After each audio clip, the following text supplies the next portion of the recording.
Praise the lord. దేవాది దేవుని పరిశుద్ధ నామంలో ప్రియులైన దేవుని బిడ్డలందరికీ హృదయపూర్వకమైన వందనాలు తెలియజేస్తూ ఉన్నాను. దేవుని అత్యధికమైన కృప, దేవుని బలమైన సన్నిధి ఈ రోజంతా మీకు మీ కుటుంబాలకు ప్రభువు తోడుగా నుండి చేసి మిమ్మల్ని మీ కుటుంబాన్ని బలపరచునుగాక. ప్రతిరోజు దేవుని మాటలు వింటూ ప్రతిదినం మీరు ఆత్మీయంగా బలపరచబడుతున్నారని ప్రభుని ఎంతగానో స్తుతిస్తూ ఉన్నాం. ఇంకా జాగ్రత్తగా దేవుని మాటలు విన్నాం. దేవుని మాటను పట్టుకొని ముందు కొనసాగింపబడిన వారు ఎప్పుడు కూడా పడిపోరు. ఎవరైతే దేవుని వాక్యాన్ని ఆధారం చేసుకుంటారో వారి జీవితంలో నిశ్చయంగా ప్రతి సమయంలో మేలు పొందుకుంటారు. ప్రియ దేవుని బిడ్డ, ఈ వాక్యాలు వింటూ ఉన్నారు కదా, ప్రతిదినం దేవుని మాటలు జాగ్రత్తగా పట్టుకోండి. దేవుడు మిమ్మల్ని అత్యధికంగా ఆశీర్వదించి బలమైన గొప్ప కార్యాలు జరిగించును గాక. పరిశుద్ధ గ్రంథంలోంచి యెషయా గ్రంథం 60వ అధ్యాయము 20వ వచనం ప్రతి ఒక్కరం కూడా చదువుదాము. నీ దుఃఖ దినములు సమాప్తములగును. ఆమేన్. దేవుడు ఈరోజు చక్కటి మాటలు మాట్లాడుతూ ఉన్నాడు. ఏమనంటే మన దుఃఖ దినములను దేవుడు సమాప్తపరుస్తానని. ఎప్పుడు మన దుఃఖ దినాలు సమాప్తపరచబడతాయి? ఎప్పుడు మన కన్నీటికి విడుదల కలుగుతుంది? ఈరోజు ప్రతి ఒక్కరి జీవితంలో ఏదో ఒక కన్నీరు ఏలుబడి చేస్తూ ఉంది. ప్రతి ఒక్కరు ఏదో ఒక పరిస్థితుల్లో ఏడుస్తూనే ఉన్నారు, దుఃఖిస్తూనే ఉన్నారు, రోధిస్తూనే ఉన్నారు. కొంతమంది దుఃఖము ఎలా అంటే నిజంగా ఆ దుఃఖం విలువైనదై ఉంటుంది. కొంతమంది దుఃఖం ఏంటంటే ఆ పనికి మాలిన వాటికి, వ్యర్థమైన వాటికి, అనవసరమైన వాటికి ఏడుస్తూ ఉంటారు. చాలాసార్లు మాట్లాడుతూ చెప్తూ వస్తూ ఉన్నాను. ఏమని అంటే మన కన్నీరు చాలా విలువైనది. మన జీవితంలో గొప్ప కార్యాలు జరిగించేది, మన జీవితంలో గొప్ప మేలులు జరిగించేది ఏదంటే అది మన కన్నీరే. ఆ కన్నీటిని దేన్నైనా కూడా ముత్యాలు తీసుకెళ్ళంట పందుల ముందు వేయకూడదంట. ఎందుకు అంటే ఆ ముత్యాల విలువ తగ్గిపోతుంది. ఈరోజు ప్రియ దేవుని బిడ్డ, కన్నీరు ఉచితంగా వచ్చేస్తుంది కదా అని చెప్పి ఎప్పుడు పడితే అప్పుడు కన్నీరు, ఎక్కడ పడితే అక్కడ కన్నీరు కారుస్తున్నావేమో.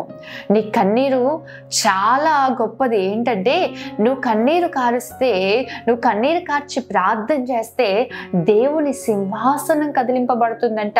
నిశ్చయంగా ప్రభు చిత్తానుసారంగా అర్థవంతంగా అంటే మేలుకరమైన కన్నీరు నిశ్చయంగా నువ్వు కార్చగలిగినట్లయితే దేవాది దేవుడు నీ కన్నీటిని చూసి నీకు అత్యధికమైన మేలును కలగచేస్తాడు. హిజ్కియా కన్నీరు కార్చాడు. ప్రభు హిజ్కియా కన్నీటిని చూశాడు. నిశ్చయంగా హన్నా కన్నీరు కారుస్తూ ప్రార్థించింది. హన్నా ప్రార్థన ప్రభు అంగీకరించాడు. అదే రీతిగా మనం చూసినట్లయితే ఒక విధవరాలు తన కుమారుడు చనిపోయాడని ఏడుస్తూ వెళ్తా ఉంటే అమ్మా నువ్వు ఏడవవద్దు అని చెప్పి ఆమె కన్నీటికి కారణమైన ప్రతి పరిస్థితిని దేవుడు తుడిచివేశాడు. దేవుడు మాట్లాడుతూ ఉంటాడు. కీర్తనలో మనం చదువుతూ వస్తూ ఉన్నాం అనేక మార్లు. నీ కన్నీటిని నా బుడ్డిలో దాచి ఉంచి నేను నీ కన్నీటికి లెక్క చెప్తాను, అవి నా కవిలలో రాయబడి ఉన్నాయని ప్రభు చెప్తా ఉన్నాడు. ఈరోజు ప్రియ దేవుని బిడ్డ, నువ్వు కన్నీరు కారుస్తున్నావా? నీ కుటుంబంలో కలుగుతున్న వేదన, కొంతమంది మనుషుల ఎదుట కన్నీరు కారుస్తూ ఉంటారండి. మనుషుల ఎదుట కాదు, కానీ నీకున్న సమస్య ఏదైనా ప్రియ దేవుని బిడ్డ, నీకున్న ఆవేదన, నీ జీవితంలో వ్యక్తిగతంగా నువ్వు ఎదుర్కొంటున్న ఏ అనుభవమైనా ప్రభు సన్నిధిలో కన్నీరు కార్చే విధంగా ఉండాలి. మనుషుల దగ్గర కన్నీరు కారిస్తే ప్రయోజనం లేదు. మనుషుల దగ్గర కన్నీరు కారిస్తే నువ్వు అవమానపరచబడతావు, తక్కువ చేయబడతావు, హేళన చేయబడతావు. నిశ్చయంగా నీ కన్నీరు చాలా విలువైంది. నీ కన్నీటికి దేవుడు చాలా విలువిస్తూ ఉన్నాడు. మనుషులు నువ్వు ఏడుస్తే చూసి చూడనట్లుగా వదిలేస్తున్నారేమో, కానీ ప్రభు నువ్వు ఏడుస్తే మౌనంగా ఉండే దేవుడు కాదు ప్రియ దేవుని బిడ్డ. తను యేసే నీ కోసం ప్రాణాన్ని ఇచ్చాడు. నువ్వు ఏడవడానిక, నువ్వు దుఃఖించడానిక, నువ్వు కన్నీరు కారుస్తూ ఉండడానిక కాదు. నువ్వు ఎప్పుడు సంతోషంగా ఉండాలని, నిత్య సంతోషాన్ని దేవుడు మన తలల మీద కుమ్మరించే దేవుడై ఉన్నాడు. నిశ్చయంగా ప్రభు ఈరోజు నీతో మాట్లాడుతున్నాడు. నీ దుఃఖ దినములు సమాప్తమవుతున్నాయి. ఎప్పుడు మన దుఃఖానికి సమాప్తం? ఈరోజు కన్నీరు కారుస్తూ నీ మాటలు వింటున్నావా? ప్రభు నీతో వాగ్దానం చేస్తున్నాడు. నీ దుఃఖ దినములు సమాప్తం కాబోతున్నాయి. ఎప్పుడు అంటే అదే యెషయా గ్రంథం 60వ అధ్యాయం 20వ వచనం మొత్తం మనం చదువుదాం ఒకసారి. చూడండి. నీ సూర్యుడికను అస్తమింపడు, నీ చంద్రుడు క్షీణింపడు, యెహోవాయే నీకు నిత్యమైన వెలుగుగా ఉండును, నీ దుఃఖ దినములు సమాప్తములగును. ఆమె ఎప్పుడైతే దేవుని వెలుగు నీ పైన ప్రకాశింపబడుతుందో, దేవుడే నీకు నిత్యమైన వెలుగుగా ఉంటాడో, అప్పుడు నీ దుఃఖ దినములు సమాప్తపరచబడతాయి. ఈరోజు చాలా మంది దేవుని వెలుగులో జీవించట్లేదు. ఆయన వెలుగు ప్రకాశింపబడే స్థలములో నివసించలేకపోతున్నారు. దేవుని వెలుగులో ఉండలేకపోతూ ఉన్నారు. దేవుడు అనేక సార్లు మాట్లాడుతూ ఉంటాడు, నేను వెలుగునై ఉన్నాను, నేను మార్గము సత్యము జీవమునై ఉన్న దేవుణ్ణి, నేను వెలుగులోకి మిమ్మల్ని నడిపించడానికి వచ్చాను అని చెప్పి ప్రభు అనేక మార్లు మాట్లాడుతూ ఉంటాడు. నేను వెలుగులో ఉన్న ప్రకారము మీరును వెలుగులో ఉండండి. ఈరోజు ప్రియ దేవుని బిడ్డ, దేవుని బిడ్డలుగా పిలువబడుతున్న మనము ఎక్కడ నివసించాలి అంటే ప్రభు వెలుగులో మనం నివసించాలి. యెషయా గ్రంథం 60 మనం చూస్తే, నీకు వెలుగు వచ్చినది, లెమ్ము తేజరిల్లుము అని ప్రభు మాట్లాడుతూ ఉన్నాడు. ఈరోజు ప్రభు వెలుగులో మీరు నివసించండి. ఎప్పుడు దేవుని వెలుగు మీ పైన ప్రకాశింపబడుతుందంటే, మీరు ఎప్పుడైతే దేవుని సన్నిధిలో ఉంటారో దేవుని వెలుగు నీ పైన ప్రకాశింపబడుతుంది. ప్రియ దేవుని బిడ్డ, ప్రభు వెలుగులో నివసించండి. దేవుని ఆయన నిత్యమైన వెలుగు, ఆయన వెలుగులో నివసించే వారిగా మనం ఉండాలి. ఈరోజు ప్రభు మనతో మాట్లాడుతూ ఉన్నాడు. నిశ్చయంగా ఎప్పుడైతే దేవుని వెలుగులో ఉంటావో నీ దుఃఖ దినములు సమాప్తపరచబడతాయి. ఈరోజు కన్నీరు కారుస్తూ, ఈరోజు వేదన చెందుతూ, దుఃఖముతో, ఆవేదనతో ఉన్నావేమో, దేవుడు నీతో మాట్లాడుతూ ఉన్నాడు. నిశ్చయముగా దేవుడు మనతో చెప్తా ఉన్నాడు, నా వెలుగులో నివసించండి. ఎప్పుడైతే నా వెలుగు మీ పైన ఉంటుందో నిశ్చయముగా మీరు బలమైన కార్యాలు చూస్తారు. యెషయా గ్రంథం 60 కుదిరితే చదవండి. ప్రభు వెలుగు ప్రకాశింపబడినప్పుడు జరిగే అనేకమైన కార్యాలు ప్రభు అక్కడ రాస్తా ఉంటాడు. నిజమే, దేవుని వెలుగు ప్రకాశింపబడతా ఉంది. ఆయన బిడ్డల పైన ఆయన వెలుగును ప్రకాశింపజేసే దేవుడు. నీతిమంతుల వెలుగు అంట వేకో చుక్క వలె, వేకో వెలుగు వలె తేజరిల్లుతా ఉంటదంట. నీతి కలిగి జీవించండి, యథార్థమైన హృదయం కలిగి జీవించండి.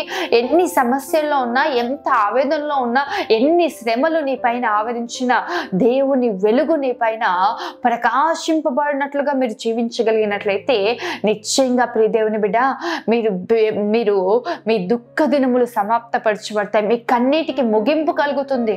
ఈరోజు ఇంకా ఎన్ని రోజులు అనుకుంటున్నావు, ప్రభు నీతో మాట్లాడుతున్నాడు. ఆయన నీ దుఃఖ దినములను సమాప్తపరిచే దేవుడు. అయితే దేవుని వెలుగు నీ పైన ప్రకాశింపబడినట్లుగా జీవించు. దేవుని వెలుగు నీ పైన ప్రకాశింపబడితే నీ దుఃఖ దినములు సమాప్తపరచబడతాయి. అదేవిధంగా దేవుని వెలుగు ఒక వ్యక్తి పైన ప్రకాశింపబడింది. ఎప్పుడైతే ఆ వ్యక్తి దేవుని వెలుగును చూశాడో తన మనస్సు మార్చబడిందండి. ఎవరు ఆ వ్యక్తి అంటే మనందరికీ కూడా తెలుసు. అపోస్తుల కార్యాలు 9వ అధ్యాయము 3వ వచనం మనం చదివినట్లయితే అక్కడ చక్కటి మాటలు రాయబడి ఉంటాయి. చూడండి, అతడు ప్రయాణము చేయొచ్చు దమస్కు దగ్గరికి వచ్చినప్పుడు అకస్మాత్తుగా ఆకాశం నుండి ఒక వెలుగు అతని చుట్టూ ప్రకాశించెను. ఆమేన్.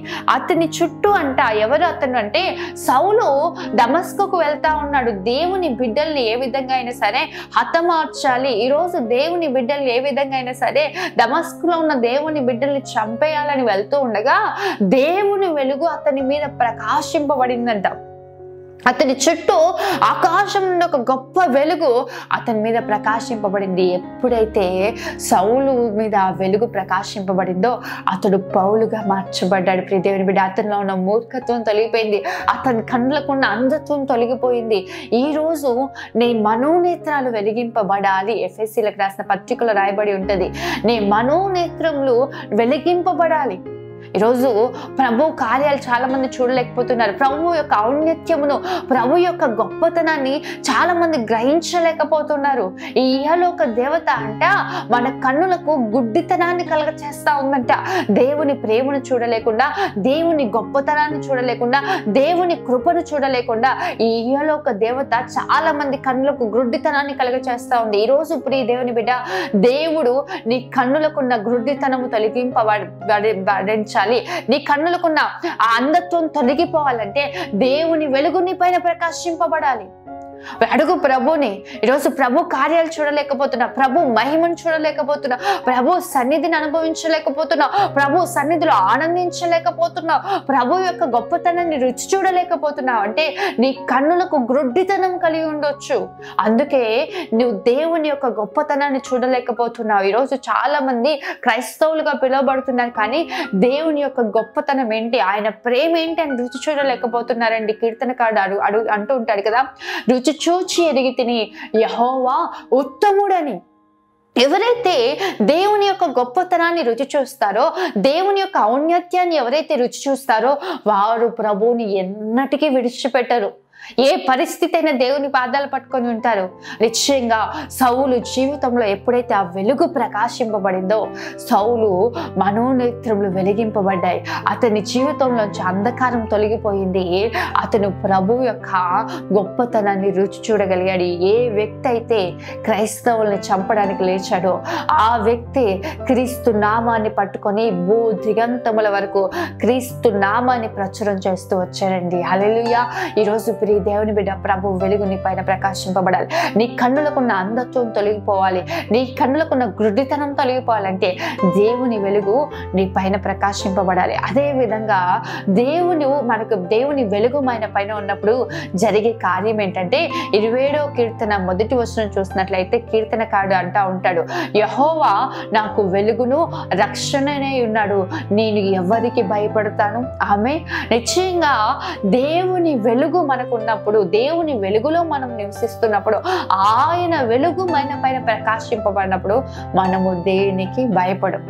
పిరికివారు పరలోక రాజ్యాన్ని స్వతంత్రించుకోలేరు అని దేవుని వాక్యం సెలవిస్తూ ఉంటుంది. అదేవిధంగా ప్రభు చెప్తా ఉంటాడు, పిరికితనము గల ఆత్మను నేను ఇవ్వలేదు, ఇంద్రియ నిగ్రహం కలిగిన ఆత్మని నేను ఇచ్చాను, పిరికితనము గల ఆత్మని నేను ఇవ్వలేదు. ఈరోజు చాలా మందికి భయం, ఏది చేయాలన్న భయం. దేవుడు బైబిల్ గ్రంథంలో 365 సార్లు రాసి ఉంచాడంట భయపడవద్దు. అయినా కూడా ప్రతిరోజు భయం. ఇంట్లోంచి బయటికి వెళ్ళాలంటే భయం, నలుగురు ముందు మాట్లాడాలంటే భయం, ఏ పని చేయాలన్నా భయం, ప్రతిరోజు చేసే పని అయినా భయం. స్త్రీలు చాలా మంది ప్రతిరోజు వంట చేస్తూనే ఉంటారు, అయినా ప్రతిరోజు కూడా భయపడుతూ చేస్తూ ఉంటే ఏం జరుగుతుందండి? ఏదైతే మనం భయపడతామో అదే మన మీదకి వస్తుంది. భయపడటం వల్ల చాలా భయంకరమైన కార్యాలు, భయపడటం వల్ల అంటే మనుష్యునికి ఉరి వస్తుందంట. యోబు రాస్తా ఉంటాడు, ఏది నాకు బహుగా భీతిని పుట్టించిందో, ఏది నాకు భయం కలిగించిందో అదే జరిగింది. ఈరోజు చాలా మంది భయాన్ని ఓవర్కమ్ చేయలేకపోతా ఉన్నారు, వాళ్ళలో ఉన్న భయాన్ని ఓవర్కమ్ చేయలేకపోతున్నారు. ఈరోజు నీలో ఉన్న భయం తొలగిపోవాలంటే దేవుని వెలుగు నీ పైన ప్రకాశింపబడాలి. ఈ భయము అంటే ధైర్యం కలిగి ఉండడం అంటే ఏంటి అంటే చీకట్లో తిరగడము, లేకపోతే ఇంకోటి కాదు. నాకు భయం లేదండి, నేను ఒంటరిగా నివసించగలుగుతాను, నేను ఏదైనా చేయగలుగుతా అనడం కాదు. ఆత్మీయ ధైర్యాన్ని మనం కలిగి ఉండాలి. నీ భక్తి నీకు ధైర్యం పుట్టించదా అని ప్రభు మాట రాయబడి ఉంటది. ఆత్మీయ ధైర్యం కలిగి ఉండాలి, ప్రభు కొరకు ధైర్యం కలిగి జీవించాలి, ప్రభు నామాన్ని ధైర్యంగా ప్రకటించే వారిగా ఉండాలి. చాలా మందికి దేవుని నామాన్ని చెప్పలేకపోతుంటారండి. మనుషుల ఎదుట దేవుని నామాన్ని ఒప్పుకోలేకపోతా ఉంటారు.